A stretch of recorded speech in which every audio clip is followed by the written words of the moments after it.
স্বামীজি বলেছেন, মানুষের জ্ঞান মানুষের কল্যাণের বিরোধী নয়, বরং জীবনের প্রত্যেক বিভাগেই জ্ঞান আমাদিগকে রক্ষা করিয়া থাকে।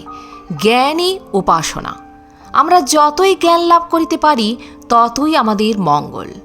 বেদান্তি বলেন, এই আপাত প্রতীয়মান অশুভের কারণ অসীমের সীমাবদ্ধ ভাব।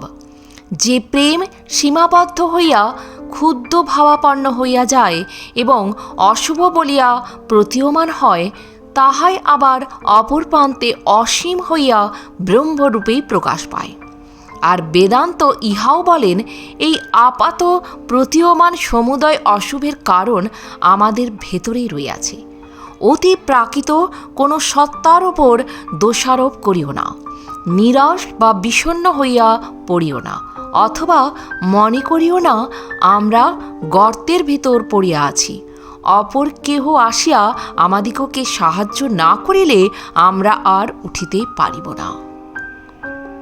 লেখাটি নেওয়া হয়েছে স্বামী বিবেকানন্দের বাণী ও রচনা গ্রন্থের খণ্ড 2, পৃষ্ঠা 219। আজ এ পর্যন্তই। ভালো থাকবেন, সুস্থ থাকবেন। যদি ভিডিওটি ভালো লাগে একটা লাইক অবশ্যই করবেন। আর আপনি যদি নতুন এসে থাকেন আমার চ্যানেলটিকে সাবস্ক্রাইব করে বেল আইকনটি প্রেস করতে ভুলবেন না।